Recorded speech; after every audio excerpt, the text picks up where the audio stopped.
back again. So I just got done. This video is going to be about web design, product design, or at least our opinion, our perspective on the world of finance and the creative industry, and why the two don't really mix.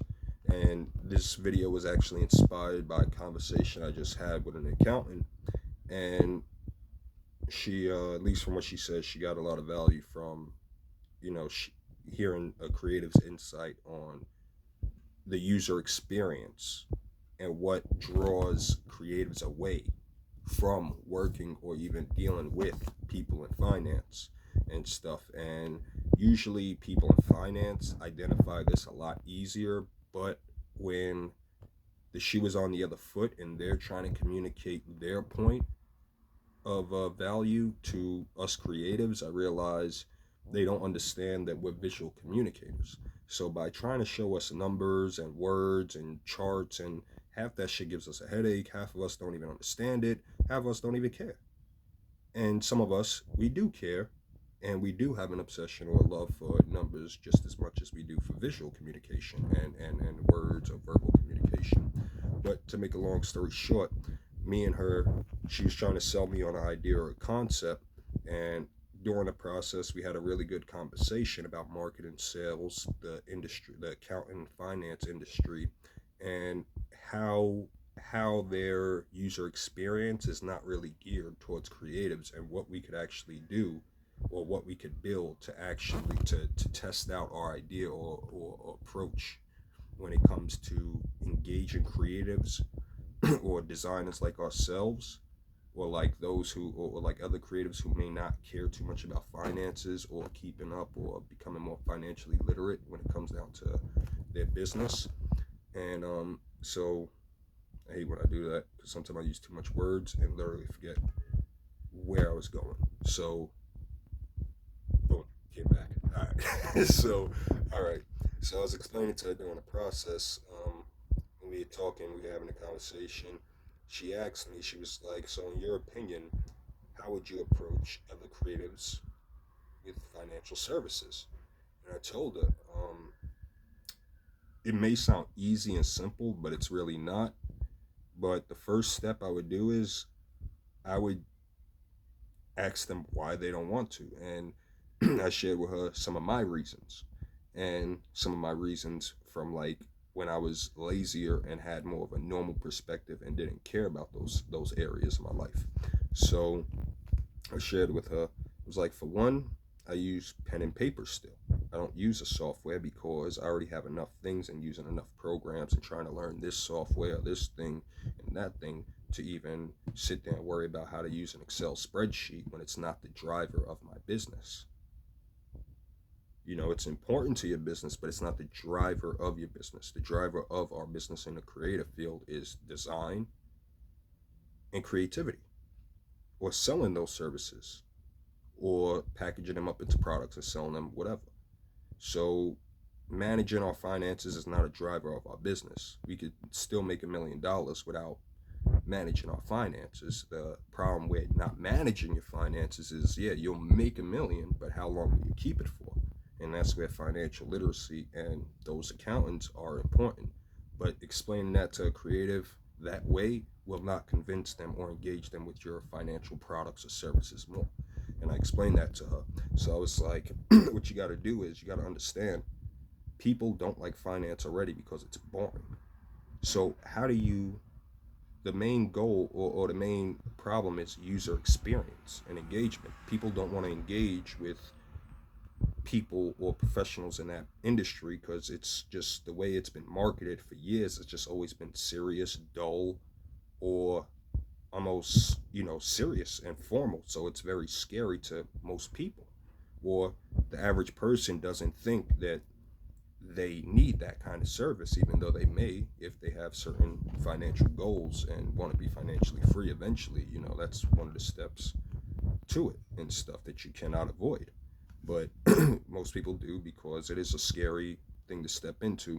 But I shared with her and I told her, for one, I would not if I'm selling to creatives and designers, I'm not going to bring them a document showing or telling them, or an Excel spreadsheet showing them this, typing the numbers and showing them the difference. No, I'm going to find a way to visually communicate that to them. And I'm not going to expect any returns or any real conversions for the first 1 or 2 years, because the main goal would be to experiment in different ways with marketing and trying to get them to engage with the new product that we want to create for them to like. So give her I hope I'm not sounding stupid, but I gave her an example when I made that statement so I could put a little context around it. So I said, okay, if I wanted to create a product similar to QuickBooks, but I wanted creatives to engage with it, or the average person to engage with it, I would make it a little bit more visual, and I would make it a little bit more interactive and engaging. So, same way a fitness app is designed, when you're burning calories and they tell you if you burn this much calories, you have the potential to be 135 pounds by next summer, XYZ and stuff. But now imagine if you opened up a finance app, and when you spent, it gave you financial forecasts that you could visually see. Okay, if you buy XYZ amount of Doritos plus coffees and beers every morning, night, and after work, this is what your retirement fund will add up to. If you save on this, or you make this kind of purchasing decision, this is what you can actually get as a reward. And not that we're giving them actual rewards through the app, but we're visually showing them, hey, you looked up, we'll be using algorithms similar to like how Google, how if they looked up trips to Cancun or something like that, or trips to Florida, we will have a way to integrate that visually into the app to show them, hey, if you stop spending XYZ amount of money in XYZ amount of time, you'll have enough to go to Florida or Cancun, or you'll have enough to buy this new motorcycle, and give them reasons to engage and feel like they're making some sort of progress. Because that's one of the hardest things about being serious about finance. It takes a while to see the progress, because it's an investment, just like with any real true investment. It takes most times time for it to accumulate and build up over time. And the average person living day to day, week to week, check to check, doesn't always have that emotional or mental capacity to endure long durations without having certain things to their disposal. That's why the average person will not buy Apple stock 20, 30 years ago when the price was cheap, and when it was a new company, compared to now, thinking that they're actual investors, or really retail investors, or thinking that they're real investors, because they're buying Apple stock now that it's like 200 or whatever, how many dollars, 200 something dollars a share. You're not winning when you buy a $200 share and you only have a $30,000 net worth or savings, or $5,000 or less than that in the bank. You're not a winner when you do that. But not to go off topic, I just told her like I could help you basically create a kind of app that will help you. Hopefully, we could use to see and test to see if that's what creatives actually want. Like, they want something that's more visual and engaging, and gives them ideas or visual depictions of what their spending habits will create in their life. And I think that that's something that will work for even the average person, because average person doesn't really read after they leave school. Like, unless it's for a job or something given to them by their boss or their employer, they're not going to read. And that's just the real facts of it. So maybe if we did not make certain things that would normally communicated through words or numbers or written, and we communicated parts of it visually, maybe we can make a little bit more progress in the financial industries, or selling or marketing financial services and products to the creative end user. But I just want your guys' opinion. The reason why I'm making this video too is in the hopes that some other creatives and web designers and even people in finance may see this video and could leave a comment, share your feedback with me, and let me know if that was some good insight or some okay advice to share with the financial expert about marketing and selling and strategy and stuff. They felt like it was pretty good. It was a lot more to our conversation that I just, I'm talking right now, so it's like trying to talk, remember, and think about what you're about to say. It's like trying to take your mind in like three different directions. So I'm not that good at doing that yet, and I really don't care to be. But for now, I just would like you guys' feedback.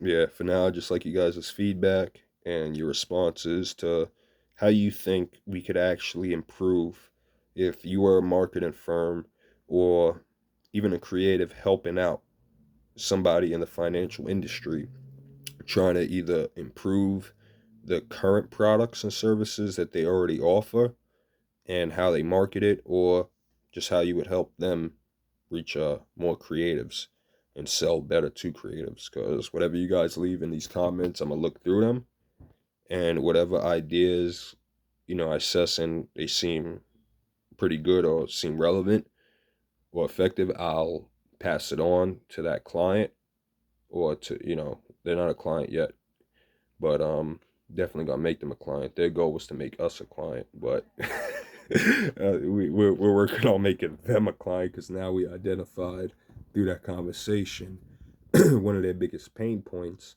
and if we could actually help them create a more visual experience in the world of finance, or with a tool for that she could use to engage other creatives, we might be on to something kind of good. But the goal is to just see if we could help her identify better ways at the moment to engage creatives into her services and stuff.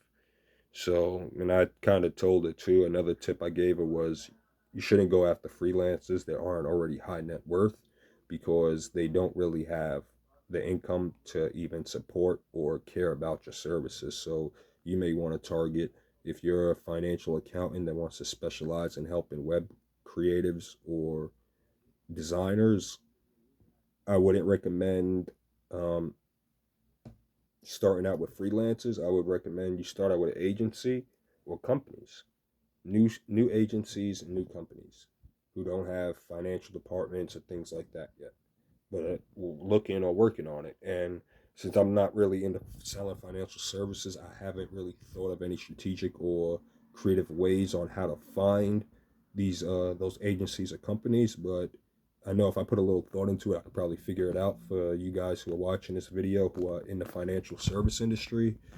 Um, but for those who are in the web design industry, your goal of the video is, well, the goal for me making a video for you was just to really gather some feedback from you guys for this client, so we could see like what are some better ways, or if the approach that I shared with her, or the ideas that I had that I shared with you guys and her today, would be a good or a better way of approaching our industry, as our creative industries, with financial services and products, or as professionals and stuff.